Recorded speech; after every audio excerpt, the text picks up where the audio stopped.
तो ये एक मामूली सा ओपन एंड शट केस ही है।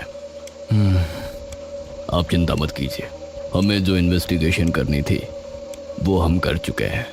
आप या आपके परिवार में अब कोई बात नहीं आएगी। तभी आरब का छोटा भाई रोहित वहाँ आ जाता है। शुक्रिया इंस्पेक्टर साहब। कोई बात नहीं, अभी के लिए आप लोग जा सकते हैं। अगर हमें कोई ज़रूरत पड़ेगी तो हम आपको कांटेक्ट करेंगे। ठीक है। आरब बिना कोई शब्द बोले चुपचाप वहां से उठकर चला जाता है।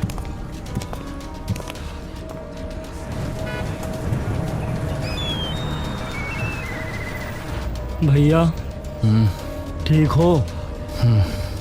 आप चिंता मत करना भैया, मैं हूँ, कभी भी ज़रूरत हो तो बुला लेना। आरब उसकी तरफ देखकर हल्का मुस्कुरा देता है।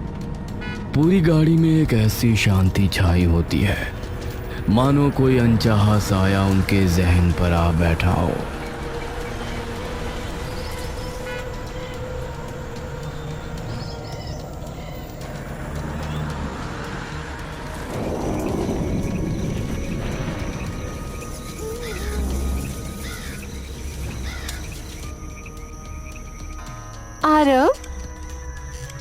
आरब मुरझाई हुई नजरों से मोहिनी की ओर देखता है।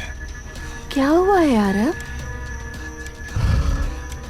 समझ नहीं आ रहा है मुझे तो कुछ कि ये सब क्या हो रहा है। आरब, हम कल लेकर जा तो रहे हैं माँ के पास, वो कुछ ना कुछ उपाय जरूर बता देगी। आरब, पुलिस ने बोल तो दिया कि उसकी मौत से हमारा कोई लेना देना नहीं है। बात वो नहीं है मोहिनी। तो क्या है, बोलो तो सही एक बार। आरब उठकर बैठ जाता है। मुझे समझ में नहीं आ रहा है कि सिमरन ये सब क्यों करेगी। हमने इससे पहले भी तो उसे अकेला छोड़ा है आस्था को उसके साथ, और वो भी तब जब ठीक से चल भी नहीं पाती थी। उसे गोद में खिलाती थी सिमरन। तो अचानक ऐसा क्या हो गया कि उसने ये कर दिया। मोहिनी भी उठकर बैठ जाती है। चलो अब छोड़ो ये सब, अभी सो जाते हैं आराम से, कल जाना भी तो है।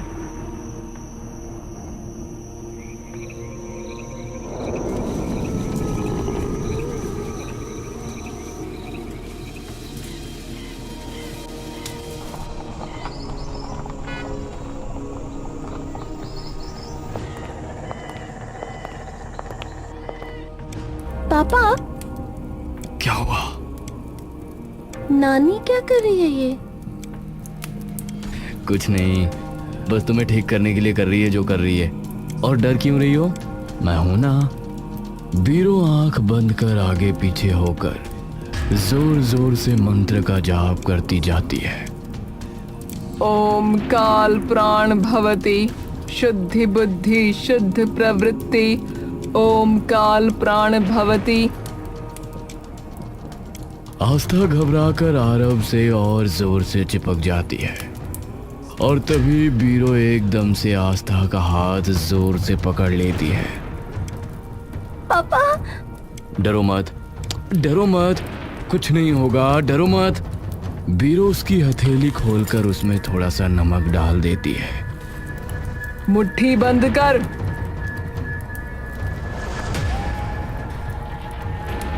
आस्था, मुट्ठी खोलनी नहीं है, ठीक है? पापा मुझे डर लग रहा है। अरे पापा है ना, कुछ नहीं होगा शोना। बीरो अचानक से अपना मुंह ऊपर कर अपनी आंखें खोल लेती है। उसकी दोनों आंखों की पुतलियां अब बिल्कुल ऊपर जा चुकी होती हैं। ओम काल प्राण भवति शुद्धि बुद्धि शुद्ध प्रवृत्ति। ओम काल प्राण भवति। आस्था अपने पिता के सीने से चिपक जाती है। माँ, बस बस बस, हो गया, बस हो गया। बीरो धीरे से नीचे देखती और उसकी आंखों की पुतलियां भी धीरे अब नीचे आने लगती हैं। बीरो अपनी हथेली से वो काला धागा निकालकर आस्था की कलाई पर बांध देती है और प्यार से आस्था के सिर पर हाथ फेरती है। बिटिया, इसे अब कभी मत उतारियो अपने हाथ से, ठीक है? ठीक है नानी। चलो अब मैं और तुम कुछ खाने बाहर चले, तब तक माँ और नानी बात कर लेंगी। ठीक है, पर मैं पास्ता खाऊंगी। ठीक है, आते हैं हम माँ। ठीक है।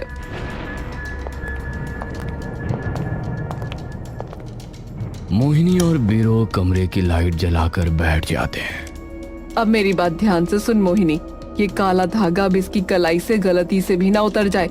अगर ये उतरा तो याद रखना, फिर इसका बचना बहुत ज्यादा मुश्किल है। जो हुआ वो काले जादू का नहीं बल्कि किसी आत्मा का काम था। पर ये सब तो सिमरन ने किया था। और खुद की जान भी तो ले ली बाद में। मतलब उस पे किसी आत्मा का साया था? हो सकता है। जो भी चीजें तूने मुझे बताई, जो तुमने देखी, वो तो सभी चीजें एक ही ओर इशारा कर रही हैं। किस चीज की ओर? काले जादू की ही एक विद्या है, छाया प्राण विधि। छाया प्राण? ये एक तरीके की तांत्रिक विद्या है जिसमें एक शरीर से दूसरे शरीर में आत्मा का हस्तांतरण किया जाता है। मतलब किसी मरे हुए इंसान को जिंदा करने के लिए एक जान की बलि देनी पड़ती है, और उस मृत शरीर का साया ही तुम्हारी कामवाली से ये सब करा रहा था, और अब उसके मरने के बाद इसके पीछे पड़ा है। तुम लोग अगर सही वक्त पर नहीं पहुंचे होते तो अब इसके ऊपर से वो साया हट गया है ना? हटा नहीं है, रुका है जब तक ये धागा उसकी कलाई पर बंधा है।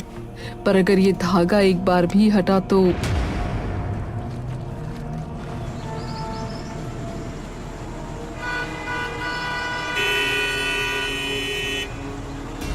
आस्था गुस्से से बड़बड़ाती हुई घर में आती है और अपना बैग उतारकर जोर से जमीन पर पटक के मारती है और जाकर सोफे पर बैठ जाती है। मोहिनी जैसे ही कमरे में घुसती है उसका खून खौल जाता है। क्या बदतमीजी है ये? आपको थोड़ी कुछ कह रही हूँ मैं। पहले तो ठीक से बात करो। और ये बैग कहाँ फेंका हुआ है? उठाओ इसे। बाद में उठा लूंगी। अभी उठाओ। क्या है? आपको पता भी है क्या हुआ है मेरे साथ? चाहे कुछ भी हो, बैग उठाओ अभी। आस्था कुछ देर तक मोहिनी की तरफ गुस्से से देखती रहती है और फिर अचानक अपना जमीन पर पड़ा बैग उठाकर ऊपर अपने कमरे में चली जाती है।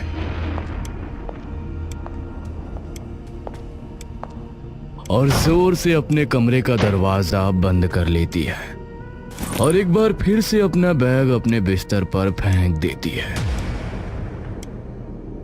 सबको बस अपनी पड़ी है, मेरी तो कोई सुनता ही नहीं।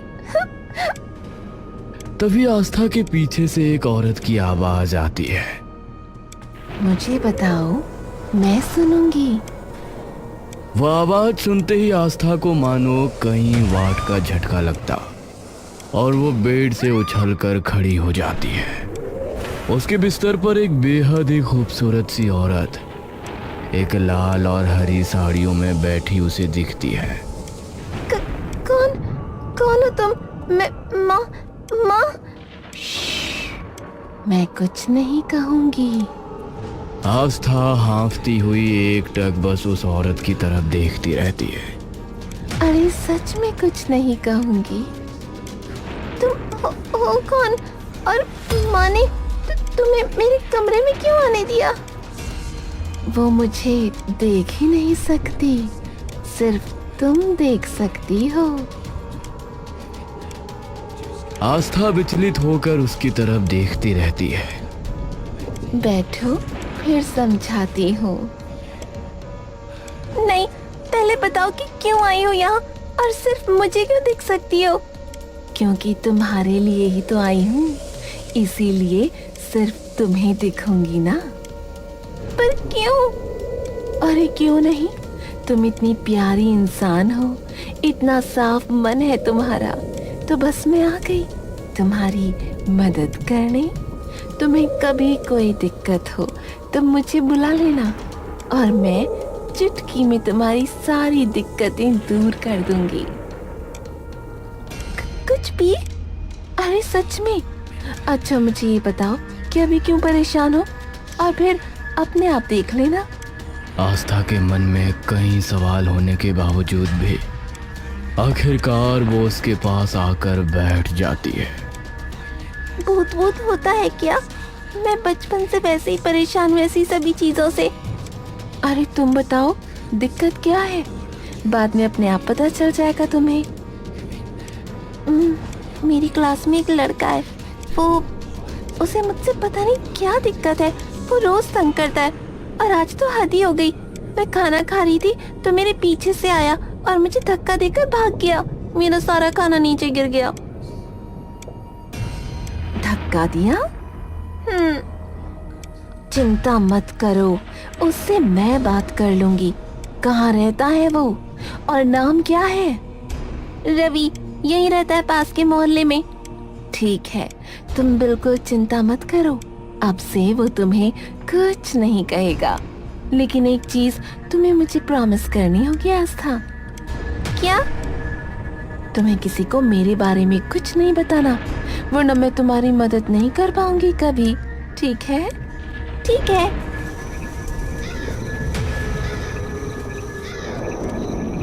रवि अपने बिस्तर पर आराम से सो रहा होता है कि तभी उसे अपनी गर्दन पर एक मुलायम सा स्पर्श महसूस होता है।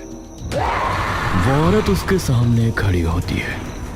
उसके आधे बाल बिखरे हुए चेहरे पर पड़े होते हैं और डरावनी तरीके से मुस्कुराती हुई उसे देख रही होती है।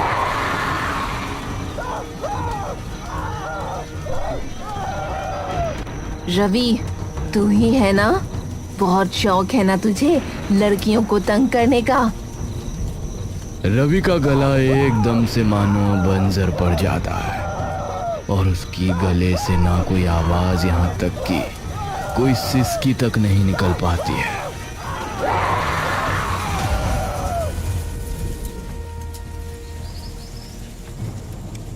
आस्था खुशी से चहकती और दौड़ती हुई अपने कमरे में आती है। आपने क्या किया ऐसा? वो तो डर से कांप रहा था। उसने इतनी बार मुझे सॉरी बोला, वो भी पूरी क्लास के सामने। मजा ही आ गया। मैंने कुछ भी नहीं किया, मैंने तो बस बात की थी उससे। हाय, मन तो करा कि आपको गले लगा लूं। अरे बस वही नहीं कर सकते हम दोनों, वरना मन तो मेरा भी है। आप प्लीज कभी मुझे छोड़ के मत जाना। तभी बाहर से मोहिनी की आवाज आती है। आस्था, क्या हुआ? कौन है तुम्हारे साथ? कोई नहीं है माँ, ऐसे ही। आस्था दामिनी की ओर देखकर मुस्कुराने लगती है। चिंता मत करो, अब मैं कहीं नहीं जाऊंगी।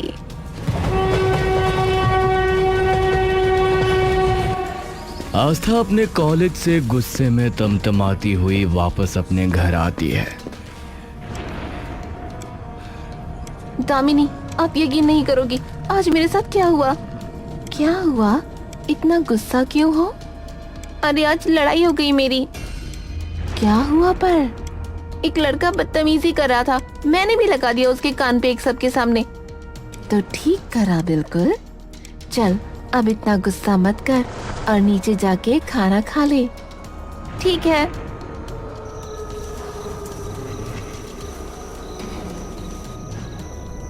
आस्था अपने बिस्तर पर आराम से सो रही होती है कि तभी उसका फोन बजने लगता है।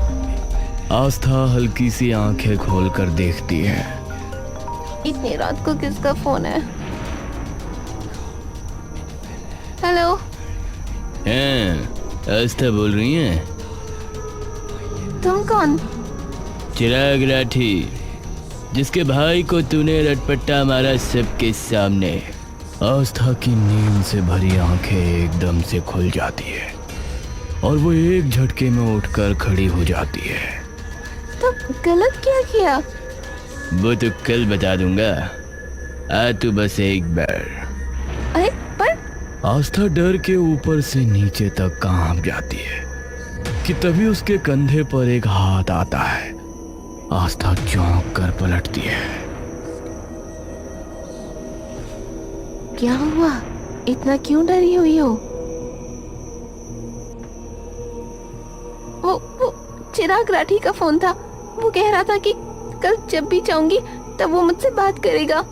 क्यों? जिसको मैंने चांटा मारा वो उसका भाई था। अब क्या करूं? मैं चलती हूँ कल तुम्हारे साथ, ठीक है? आप क्या करोगी? उसकी चिंता तुम मत करो, आराम से सो जाओ, अब डरो मत।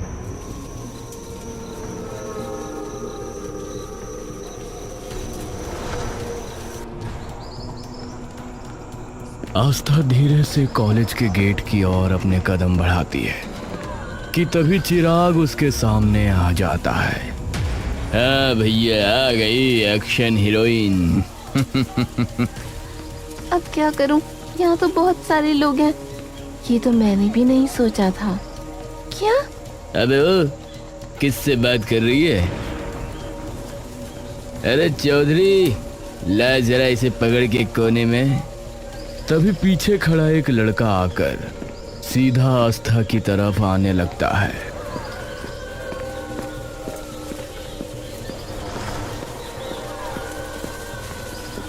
अब एक ही रास्ता है आस्था। आस्था अपनी आंखों की पुतलियां दामिनी की तरफ घुमाती है, पर उसके लिए तुम्हें अपना काला धागा निकालना पड़ेगा। पर माने? अबे क्या बड़बड़ा रही है?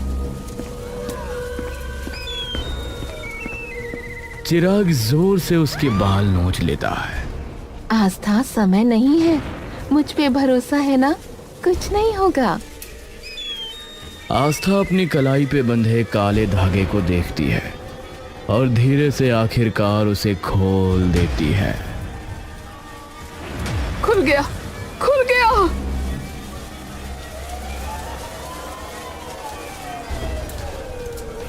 आस्था चुपचाप एक अज्ञात सी मुस्कान के साथ उन सभी लोगों की ओर देखती रहती है। बहुत जल्दी आने वाली हूँ अब मैं आपके पास। मोहिनी और आरव साथ में बैठे बात कर रहे होते हैं कि तभी घर का दरवाजा जोर से खुलता है। आस्था? कौन आस्था? आरव और मोहिनी सोफे पर एकदम से खड़े हो जाते हैं और तभी मोहिनी की नजर आस्था की खाली कलाई पर पड़ती है। आरव? क्या हुआ? उसका धागा कहाँ है? आरव तभी आस्था की कलाई की तरफ देखता है और दौड़ता हुआ उसके पास जाता है। आस्था, वो धागा कहाँ है? मना किया था ना हमने कितनी बार कि उसे नहीं उतारना। आस्था अपनी गर्दन टेढ़ी करके बिना एक बार भी पलक झपकाए एक अजीब सी मुस्कान के साथ आरव को देखती रहती है। आस्था, क्या हुआ है? आस्था की आंखें एकदम सुर्ख हो जाती हैं, चेहरा मानो किसी और का हो गया हो। वो अचानक अपने दोनों हाथ उठाकर और फिर एक झटके में उसे जमीन पर पटक देती है। आस्था, क्या कर रही हो? मोहिनी के पैर मानो जमीन में ही गड़ जाते हैं। मोहिनी हर सांस के साथ आरव की तरफ जाने की खूब कोशिश करती है, लेकिन उसके पैर मानो उसे हिलने से रोक रहे होते हैं। आस्था, ये क्या कर रही हो? वो पापा है तुम्हारे। आस्था की नजर अचानक से आरव से घूमकर अब मोहिनी की ओर चली जाती है।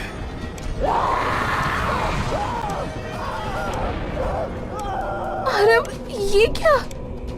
देखते ही देखते एक ठंडी सी मुस्कान आस्था के चेहरे पर आ जाती है। ये देखते ही मानो मोहिनी के पैर की बेड़ियां टूट जाती है और वो दौड़ती हुई आस्था के पास जाती है और गुस्से से भरा एक तमाचा खींचकर आस्था के गालों पर जड़ देती है। पागल हो गई है क्या? आस्था की मुस्कान अचानक गुस्से के भाव में बदल जाती है और वो जोर से एक तमाचा उल्टा मोहिनी के मुंह पे जड़ देती है। आस्था गुस्से से मोहिनी की ओर बढ़ने लगती है। मोहिनी अब समझ चुकी होती है जो उसके सामने खड़ी है वो उसकी बेटी आस्था नहीं है। आस्था का हर बढ़ता कदम मोहिनी के दिल धड़कने और बढ़ा देता है। तभी पीछे से एक फर्राटेदार डंडा आकर सीधा आस्था के सिर पर लगता है और वो खड़े खड़े वहीं बेहोश होकर गिर जाती है।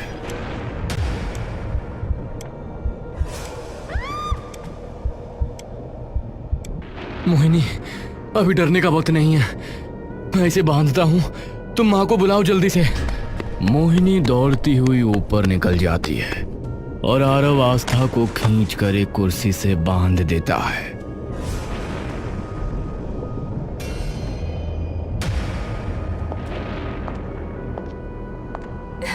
माँ, अब क्या? मैंने कहा था ना, धागा नहीं उतरना चाहिए। माँ, मुझे नहीं पता ये सब कैसे हुआ। अब मैं कुछ नहीं कर सकती, मेरे बस से बाहर जा चुका है ये। एक इंसान है जो शायद कुछ कर पाए। कौन? ऋषि कालमुख। उनके तरीके थोड़े सख्त हैं, पर अब उनके पास जाने के अलावा हमारे पास कोई चारा नहीं है। कहाँ जाना है? उनके आश्रम। उनके आश्रम जाना होगा। तुम इसे गाड़ी में बैठा और रस्सी मत खोलना। ठीक है।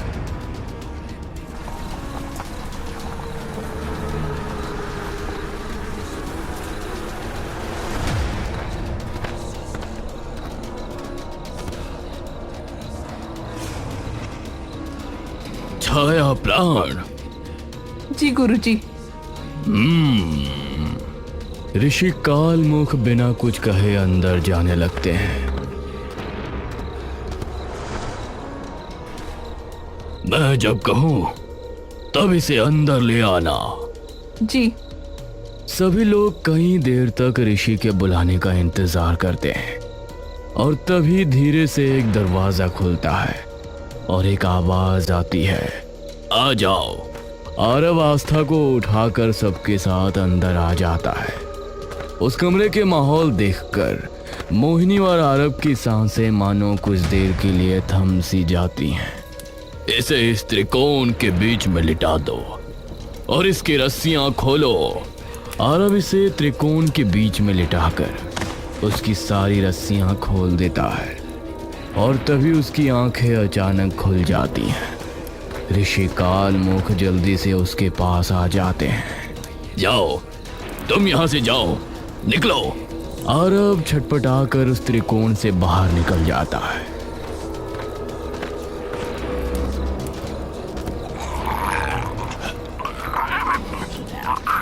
ओम कालिका काली महाकाली रक्ष रक्ष चंडिके नमः स्वाहा।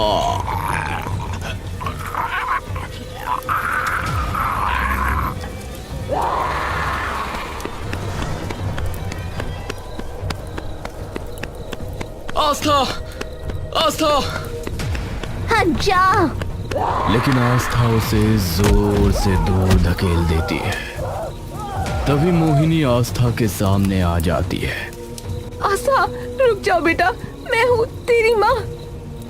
आस्था का चेहरा एकदम खौफनाक हो जाता है। उसके अंदर से किसी और की आत्मा झांक रही होती है। वह मोहिनी की तरफ घूर कर देखती है और एक ही झटके में मोहिनी जोर से दीवार से टकराकर नीचे गिरती है। आवाज इतनी ऊंची होती है कि सबके कान बज जाते हैं। आस्था नंगे पैर भागने लगती है। रात का अंधेरा, हवा के तेज झोंके और पीछे सब लोग चिल्लाते हुए दौड़ते हैं। आस्था अब अपनी सोच और समझ का हर कतरा गवा चुकी होती है। पकड़ो उसे, वो शरीर के पास जा रही है। कौन सा शरीर? उस आत्मा का शरीर जिसके लिए ये छाया प्राण यज्ञ किया था तुम्हारी काम वाली ने। मतलब वो किसी मरे हुए शरीर के पास जा रही है? हाँ, उसी जिसमें उसका अंतिम बंधन था। उसका अपना शरीर जिसे कब का मर जाना चाहिए था पर नहीं मरा, जिसका मन कभी शांत नहीं हुआ। अगर वो शरीर जिंदा हो गया तो इस संसार में एक और प्रेत जन्म लेगा जो सबके लिए बहुत बड़ा खतरा है। आस्था बिना एक पल के लिए भी रुके दौड़ती चली जाती है। ये तो रोहित के घर की तरफ जा रही है। रोहित के घर? पर वहां क्यों? सब लोग घर के बाहर रुक जाते हैं। आरब का दिल जोर से धड़क रहा होता है। यहाँ क्या है? आस्था जोर से वो गेट खोलती है और किसी पागल कुत्ते की तरह नीचे दौड़ती हुई चली जाती है।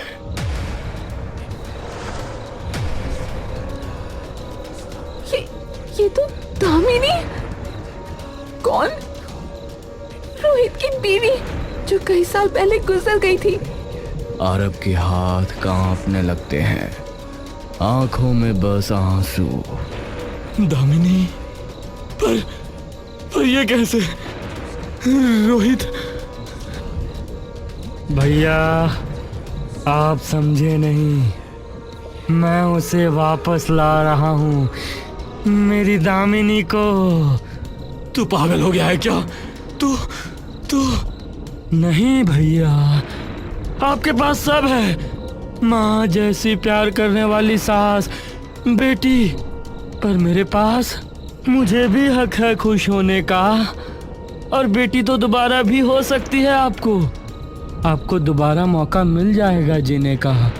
पर मेरे पास बस यही एक मौका है, मुझे बस दामिनी चाहिए थी, मुझे मेरी दामिनी चाहिए थी।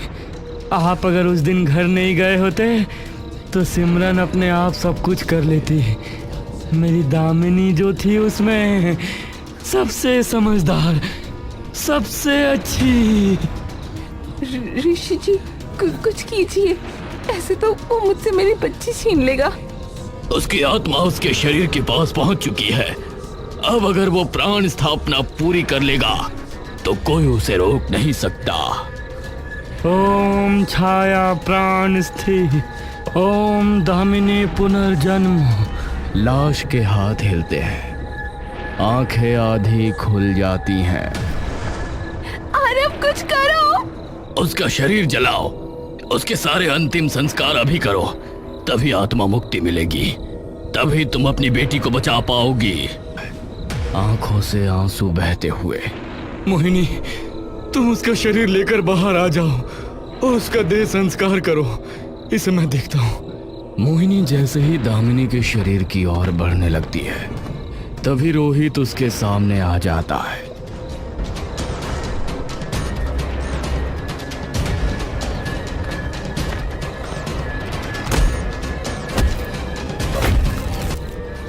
मोहिनी, शरीर को बाहर लेके चलो, मैं अभी आई। मोहिनी आंसुओं से डूबी हुई दौड़कर दामिनी का शरीर खींचती है और बीरों की मदद से उसे बाहर ले जाती है। नहीं, मुझे मेरी दामिनी चाहिए। हाँ। बीरो और मोहिनी आसपास से लकड़ी इकट्ठा कर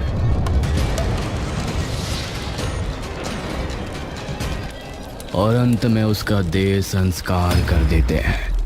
देखते ही देखते धधकती आग की लपटें एकदम स्थिर हो जाती हैं। आरब रोहित को छोड़ देता है और रोहित बस रोता रोता जमीन पर गिर जाता है। दामिनी, दामिनी। जब प्रेम रोग बन जाता है तो प्राण भी विष बन जाते हैं।